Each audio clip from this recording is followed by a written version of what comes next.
Good morning. My name is Michelle Sanders. What was the last thing you dreamed about? Can you remember? Have you ever dreamed that you were falling or flying? Well, if you're anything like me, you experience vivid dreams. Today I'm going to inform you on what causes dreams, nightmares, and lucid dreams and how each can affect your state of consciousness. Just like me, dreams and nightmares are something we experience every night, whether we remember them or not. A third of your day is spent sleeping. And in that time, you all will experience numerous dreams. During this speech, I'm going to tell you the most I can about dreams, nightmares, and lucid dreams and how each affect your mind. Based on information from science.how self works, the understanding of dreams dates back thousands of years ago and have been documented and left up to interpretation by many dream enthusiasts.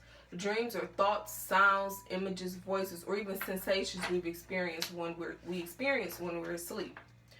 Dreams are always of people, places, and things we've experienced in our lives, and even though sometimes you can't recall those memories, it's still something we've seen before, and our brain is left up to deal with this and process this information on its own. Sigmund Freud, a famous neurologist who founded psychoanalysis, believed the dreams are a window into our unconsciousness.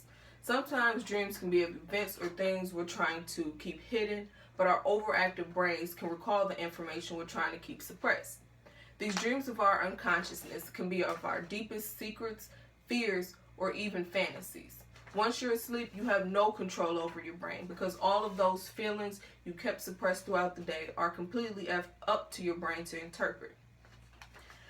Can you remember the last thing you dreamed about? We all dream every night, and even though we can only recall about 96 to 99% of what we dream each night, we still dream about 6 to 8 hours, and most times you can't even recall what you dreamed about. But waking up during your REM cycle makes it easier for you to recall those dreams, since that's when most of your dreams occur.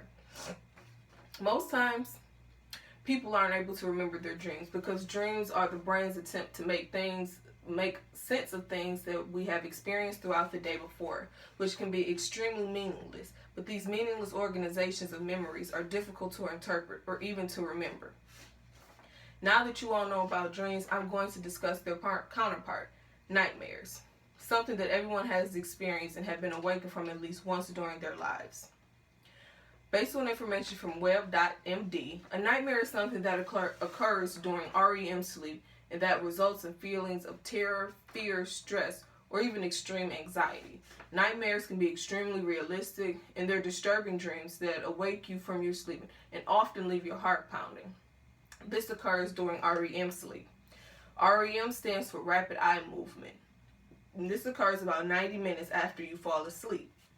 You have several stages of REM sleep throughout the night. The first stage only lasts about 10 minutes, and as the night goes on, those stages get longer and longer. The final stage can last up to an hour, and while all of this is going on, you have rapid eye movement. Your heart rate and breathing speed up tremendously, and you can even have body spasms. During REM sleep, you can have intense dreams since your brain is a lot more active. Nightmares in adults can come at various intervals, but they're caused by many different factors. Eating before bed can cause intense nightmares because the food increases your metabolism and causes the brain to be more active. Medications, alcohol, and drugs can also increase the brain's activity as well as withdrawal from these things. Withdrawals can increase the frequency of nightmares. Lastly, psychological disorders can trigger nightmares in adults as well. For example, anxiety and depression can cause nightmares because they're two disorders that affect the mind. Usually people who experience anxiety find themselves losing sleep at night and experience high levels of stress during the day because they can't sleep at night because of their nightmares. Based on information from mayoclinic.org, I'm sure we've all experienced this before, but scary books and movies can also cause nightmares. Reading scary books or watching something scary during the day can cause nightmares, but doing these acts before bed can ensure that you'll have nightmares during REM sleep, since your brain is still active from the scary book or movie. While dreams and nightmares may already seem complex, a lucid dream is even more complex. A lucid dream may seem scary, even more scarier than a nightmare, since it's more difficult for you to process this information. Lucid dreaming is different from normal dreams or nightmares because your brain activity is increased even more, and some classify it as a separate state of unconsciousness. Lucid dreaming is your chance to play around with your astounding abilities of your brain. Lucid dreams are dreams where you know you're dreaming and consciously control those dreams while you're still asleep.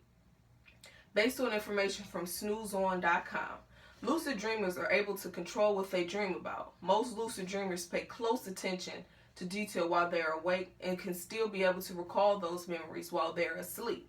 And they can put those memories to good use. They can dream those exact memories, but most lucid dreamers put their own twist on dreams, reshaping their dreams while they're still sleeping.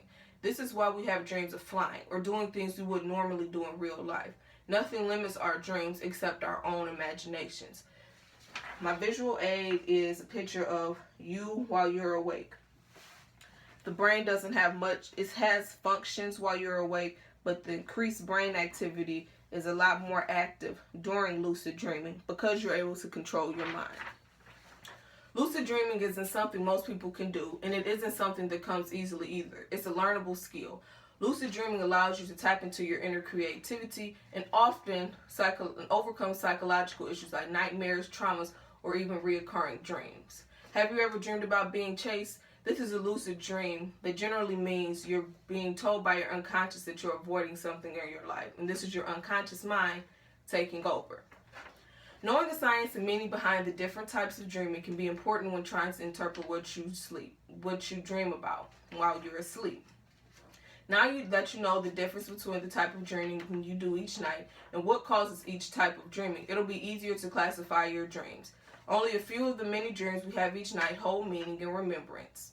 And while the majority can be just the brain trying to organize thoughts and nightmares and stimuli, knowing the difference is important. So I hope this speech gave you all a clear understanding of the difference between dreams, nightmares, and lucid dreaming. Thank you.